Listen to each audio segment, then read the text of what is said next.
I'm Marshall Kozlov, and this is Arsenal of Democracy. Never before has our American civilization been in such danger as now. Danger against which we must prepare. But we well know that we cannot escape danger by crawling into bed and pulling the covers over our heads. We must be the great arsenal of democracy. On today's podcast, I chat with my Hudson colleague and former Counterbalance podcast co-host, Hudson Senior Fellow Michael Doran, about all things Israel ahead of President Biden's visit to Israel and the region this week. We discuss, among other things, the threat that Hamas poses to Israel in the south, the threat that Hezbollah poses to Israel in the north, and how this fits into a broader regional contest between the United States, Israel, Iran, China, and Russia. So the weakest element in the Iranian system just dealt to the Israelis the worst blow in their history. And then it's followed by this threat from Hezbollah, which represents, as I mentioned, the potential to wreak more havoc on Israel than has ever been wreaked in its entire history. If the Israelis are seen to buckle to this and to not defeat Hamas, they're just inviting another round and another round and another round. And that the American policy, by restraining Israel, by not defining victory, Israeli victory, as an American interest, they are rewarding Iran, they're rewarding Hamas and Hezbollah, and they're encouraging further attacks on Israel and on America's other allies. Hope you all enjoy this conversation. Mike Doran, welcome to Arsenal of Democracy. Great to be here. Thanks for having me. It's great to chat with you, to get back on a podcast with you, since we started Counterbalance together, and it's been really exciting to kind of build out the cinematic universe of Hudson podcasts.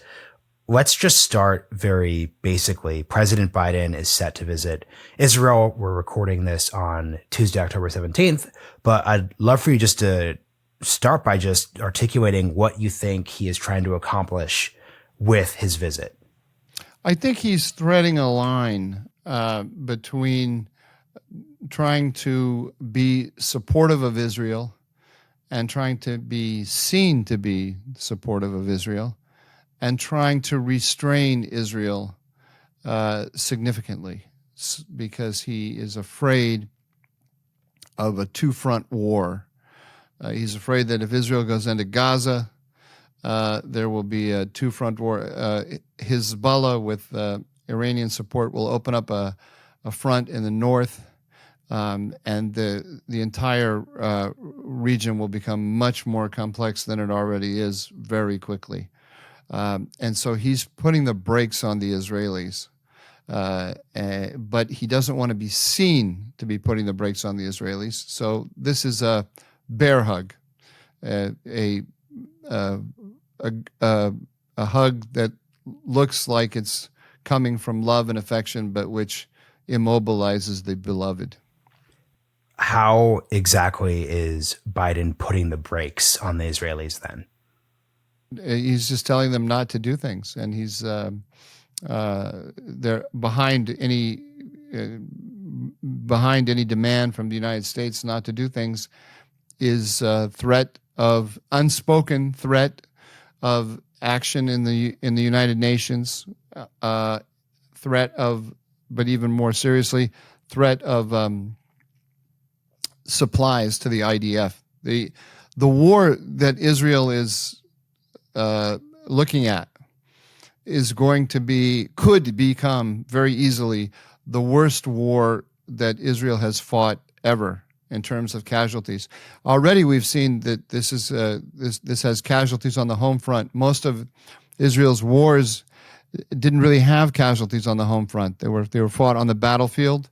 If it becomes a two-front war, it's going to bring about very significant civilian casualties, because Hezbollah is 20, 30, I don't know how to quantify it, times as powerful as Hamas. It has 200,000 rockets and missiles. Many of them are precision guided, and they can reach every city in in Israel, and they will overwhelm Iron Dome. So there are going to be casualties if this becomes a full blown war and not just skirmishing on the border with Lebanon. This is going to be there are going to be a lot of casualties, civilian casualties in Israel, and then of course we're going to have a lot of battlefield deaths as well. And so there's the question of resupply. And Prime Minister Netanyahu doesn't want to go into a conflict against the will of the United States and possibly endanger the resupply of the IDF. Given the picture you just painted, clearly the Israelis wouldn't seek to provoke a widening of the war, bringing Hezbollah. And so where do you see as the gap between your understanding of the Israelis' ability to navigate that dilemma with the Biden administration's, let's say, over-exuberance in restraining Israel, given the way you're telling this story? Well, we don't know because Iran has threatened that if Israel goes in on the ground against Gaza, on the ground in Gaza, that Iran will intervene, and that is widely being interpreted to mean it will open up a second front through Hezbollah in Lebanon. President Biden ordered Israel, or strongly encouraged Israel, or not to conquer the Gaza Strip. The Israelis are interpreting this to mean that conquer means take over the entire Gaza Strip. They instead are signaling that they're going to go in the north of the Gaza Strip. So they're going to conquer the north, but not the entire strip. Where is Iran's red line? Because will that trigger? Iran is strongly suggesting that will trigger their red line, and they will open up the front in the north. So what the Americans are saying to the Israelis about all this is not clear, but they clearly don't want that front to be opened in the north. Speaking of the American ability to respond to these issues, where does the carrier group, the presence, the reference to 2,000 American troops being sent to Israel if necessary, where does that play into Iran and Hezbollah's picture of where deterrence looks like?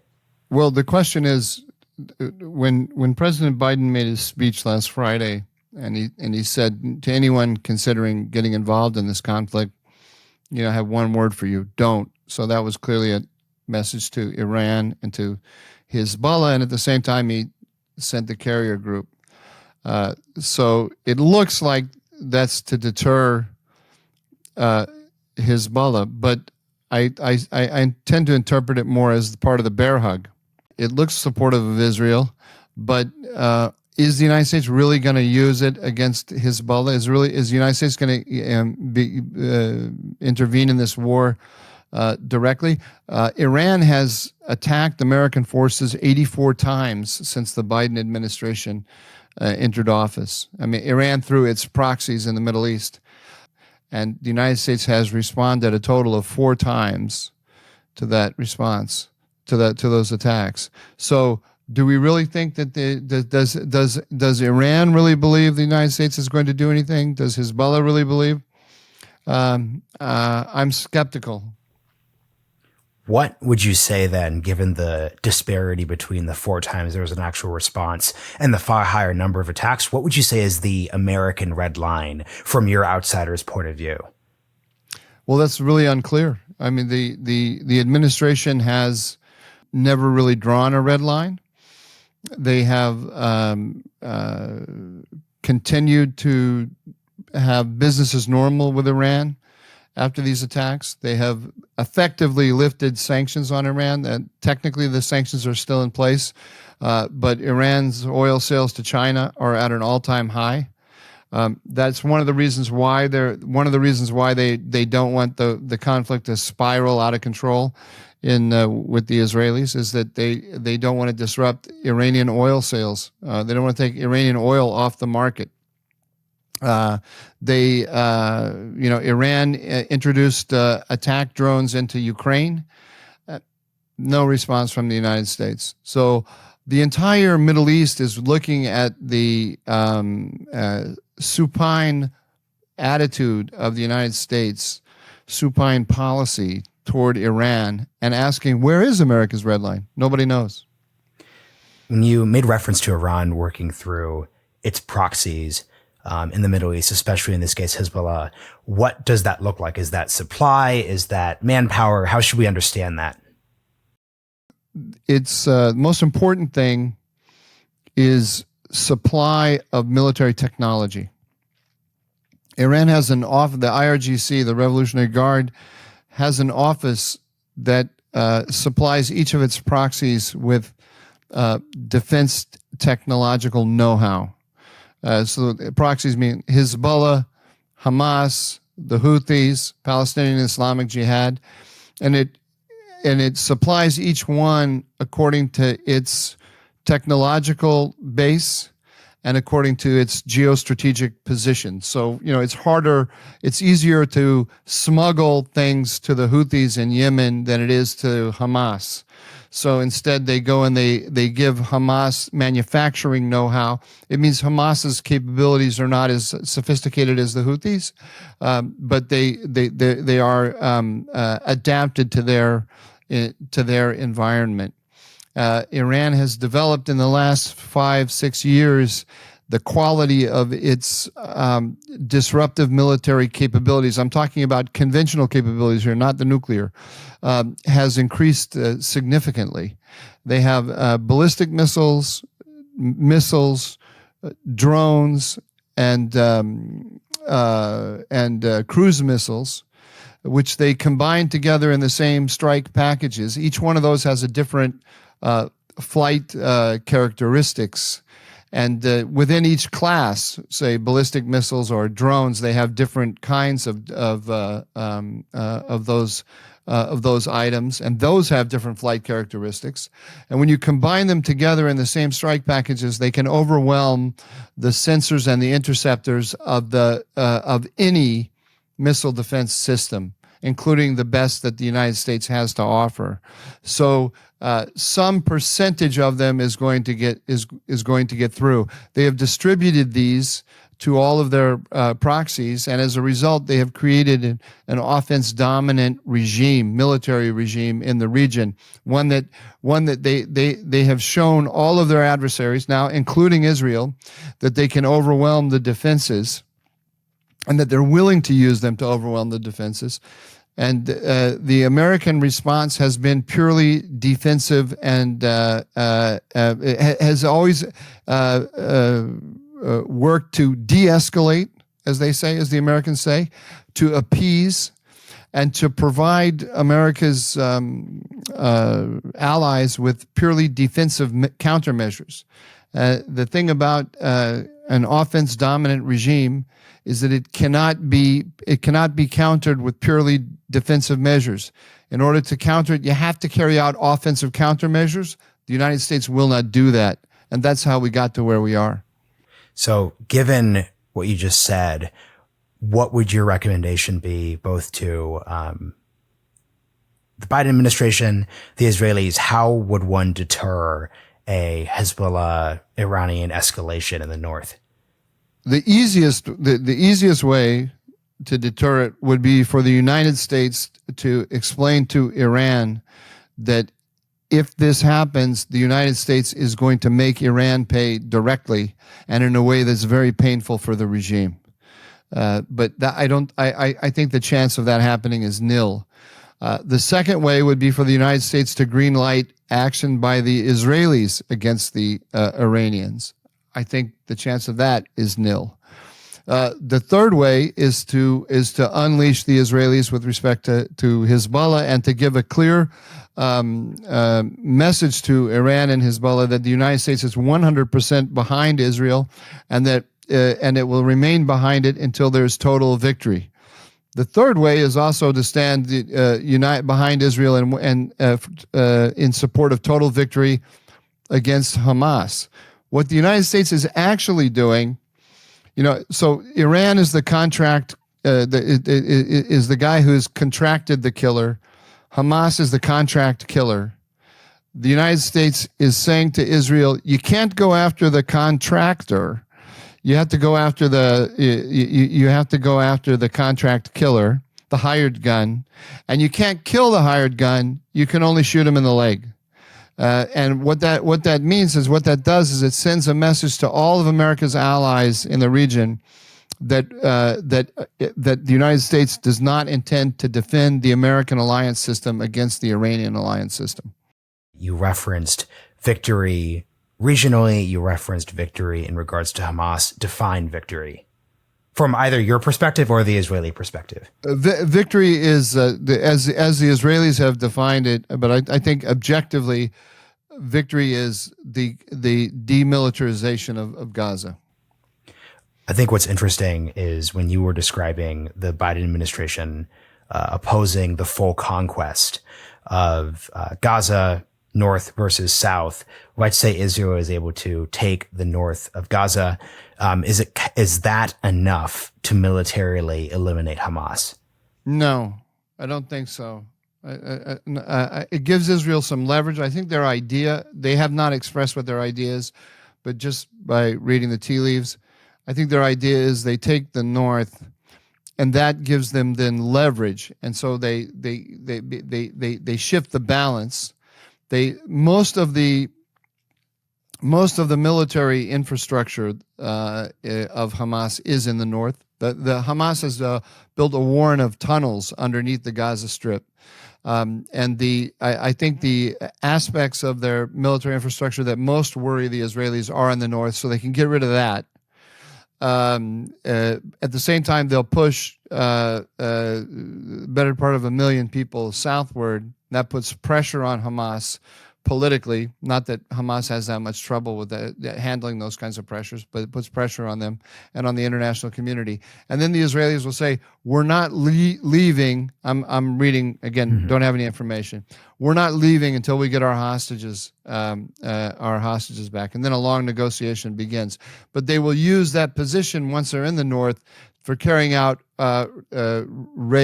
military raids against the south. That will continue. The problem the Israelis have here is that they're in danger. This operation, this attack by Hamas, has the potential to depopulate the Negev. Now, if you're, the whole south of Israel, if you're an Israeli, do you want to live anywhere near the Gaza Strip after this? Do you believe that your government can protect you from raids coming out of Gaza? The strategic impact, just in terms of just on Israel and domestically in Israel, is huge. But then also you have this fact that this is the Hamas is the weakest link in the Iranian network of proxies around the region. The Houthis and the Hezbollah are more powerful than Hamas.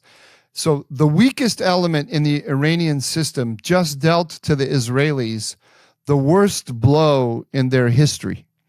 And then it's followed by this threat from Hezbollah, which represents, as I mentioned, the potential to wreak more havoc on Israel than has ever been wreaked in its entire history.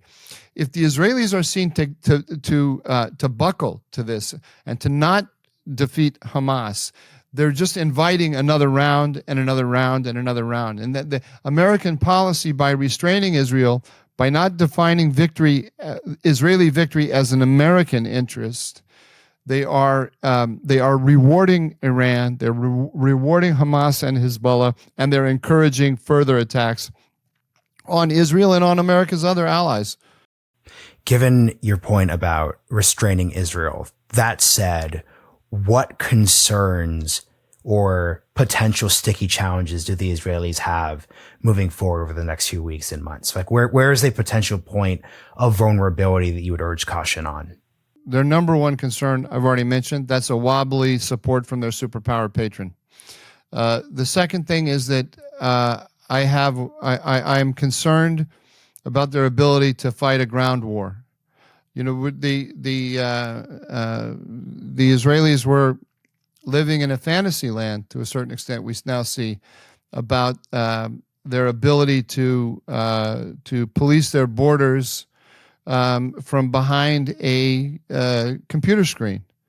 The ease with which Hamas took out all of the electronic systems that were guarding the border and discombobulated the Israeli response to that action makes you wonder how prepared the Israelis are for a really hard slog on the ground. If there's a fight with Hezbollah, the Radwan force, this is Hezbollah's ground troops, they've been fighting in Syria for the last decade. So these are battle-hardened troops up against Israelis who haven't had that much experience in ground combat for a long time. It wouldn't surprise me, I hope I'm wrong, but it wouldn't surprise me to find out that once the battle starts on the ground, it's going to be a lot harder for the Israelis than we might think.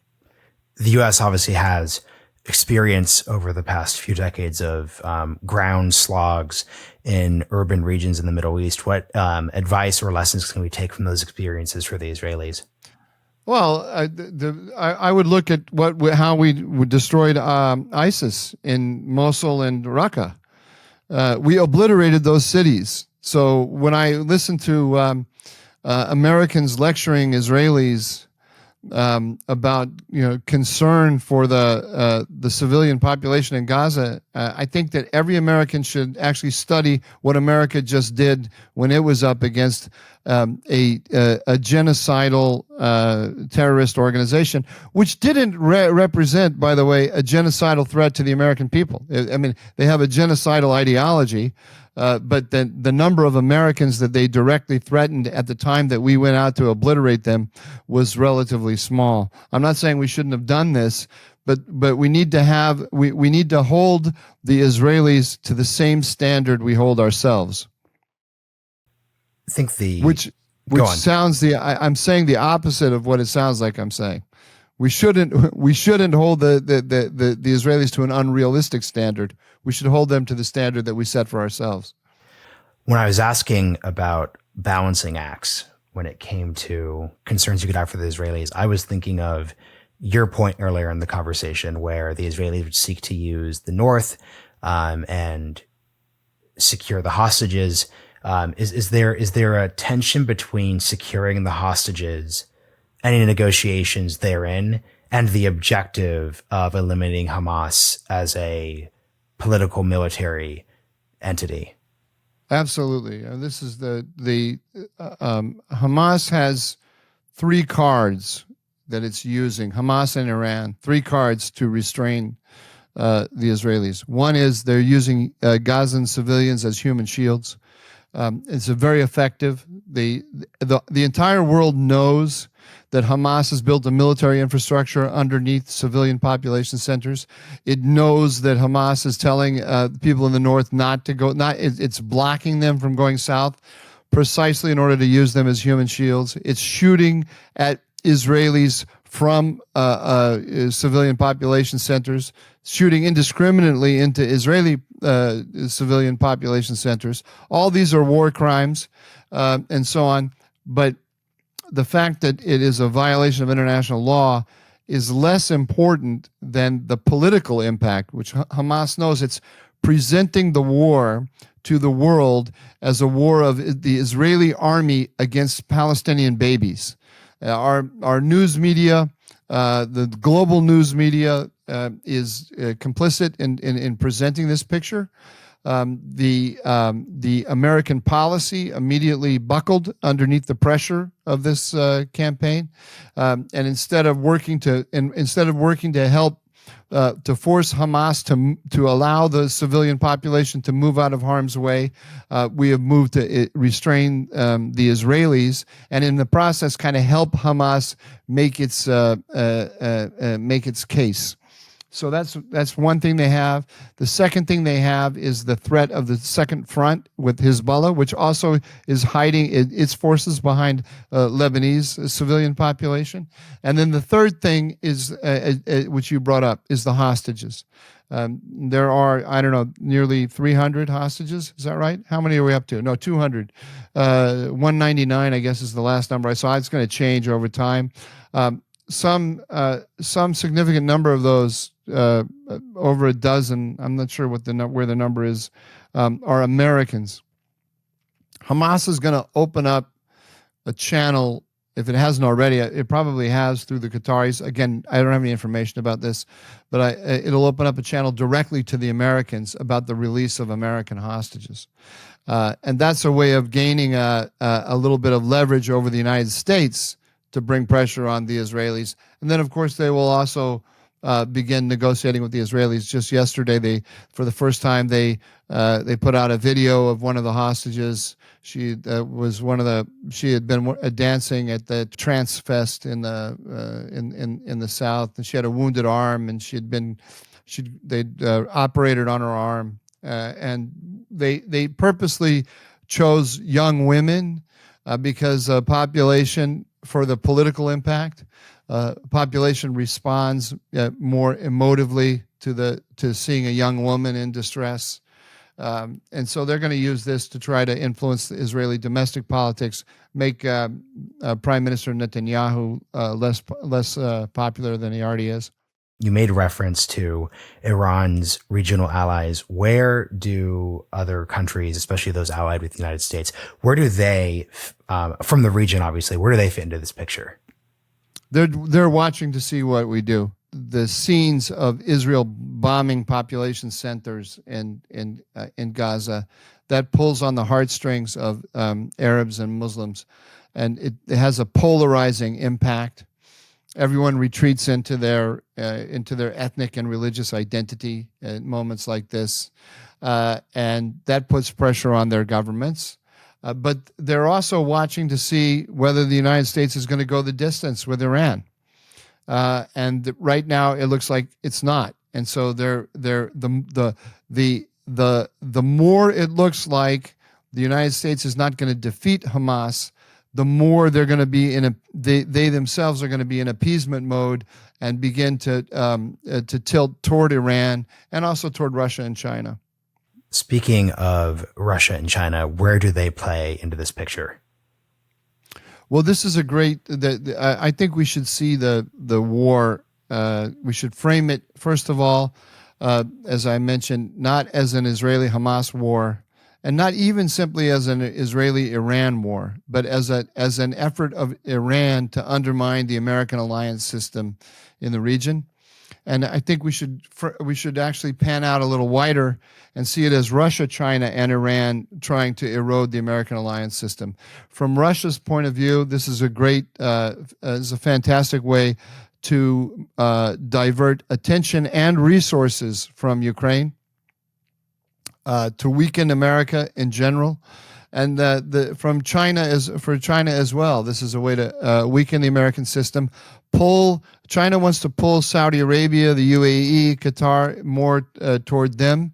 Saudi Arabia, the UAE, and Qatar are worried about the Iranian threat. They don't trust America to be able to solve it for them, so they'll hedge toward China. China is using the rivalry between the Arabs in the Gulf and the Persians in order to pull the Arabs in its direction, as well as to undermine the United States, of course. Zooming out one further level of big picture, this podcast is called The Arsenal of Democracy. We're obviously focused on the capacity the United States has to exert its will and power in the world. A lot of folks on kind of both sides of the debate about how the U.S. should respond to this issue have issued worries about, we're focused on Eastern Europe, we're focused on the Asia Pacific, and now we're re-engaging in the Middle East. To what degree are you confident in our ability to handle multiple crises and regions at once? And where do you see as the tension points, even if we are able to? I'm confident that we have the ability to manage crises simultaneously, but we have to understand the world the world actually works first. I don't believe that the Biden administration understands how the Middle East works.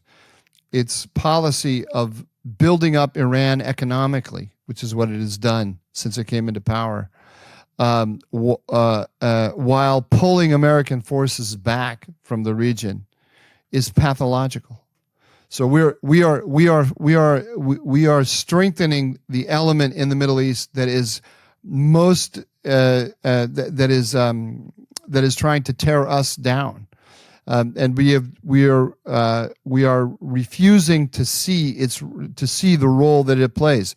Note the first thing out of the mouth of the Biden administration after the Hamas attack on Israel was Iran had nothing to do with it. It's absurd. It's absurd. Yet maybe Iran wasn't in the room with the Hamas officials when they said go, but Iran gave them the weapons. Iran gave them the training. Iran gives them political support. Iran is pulling in its ally Hezbollah to help them.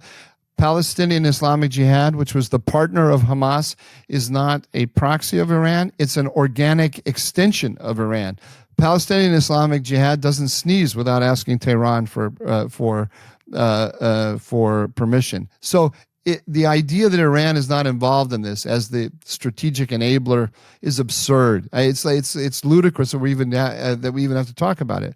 But it has great impact because what that means is by saying Iran is not responsible for this, we have eliminated it as a potential target for the Israelis. When they actually, the best thing the Israelis could do, I don't know that they had any inclination to do so or were ready to do so, but the most effective thing that they could do to defend themselves would actually be to take Iran down a peg. But the United States is actually protecting Iran from that kind of action. This is pathological. You referenced managing crises, and it seems as if a longer-term objective in the United States foreign policy space should really be not needing to manage crises, would really be preventing them from occurring in the first place. So looking at the region, what could the United States do in the short, medium to long term to prevent the need to manage crises after they erupt and prevent them from occurring in the first place? Well, you have to look at what Iran is doing and what the United States is doing and the asymmetry here. The Iranians, look how they are pulling together. They've worked in the last few months, last few years, to turn Hamas, to turn their proxies into a coherent team that is working toward the same goal. So that in this crisis, Israel finds itself confronting Hamas and Hezbollah simultaneously, and the two are working, hand in glove. The United States, on its side, has separated itself from all of its allies.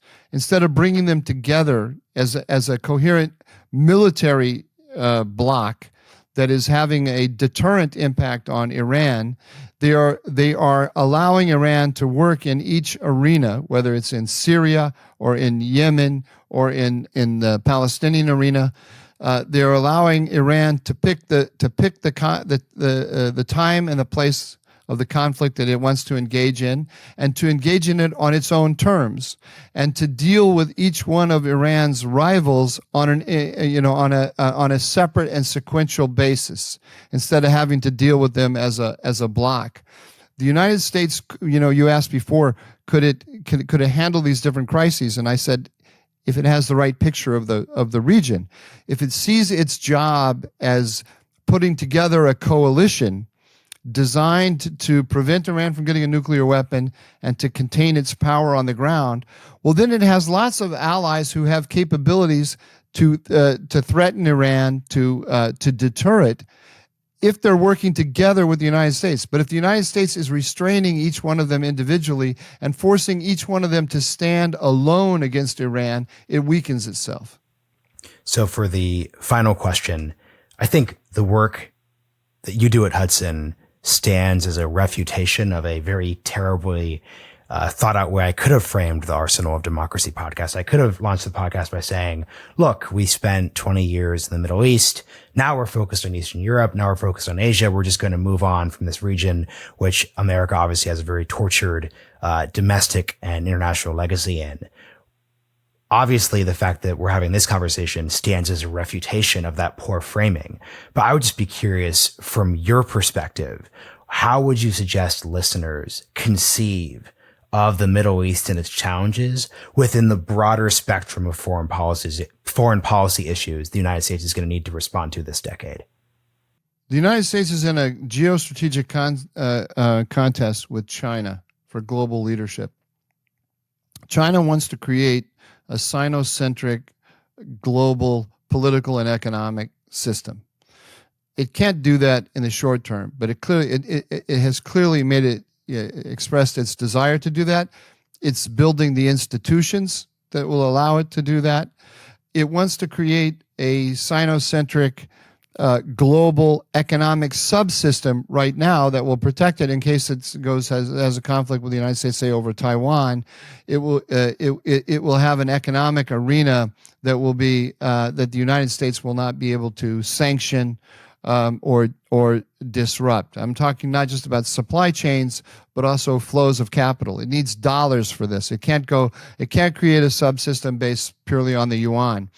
The dollars it wants come from the Middle East.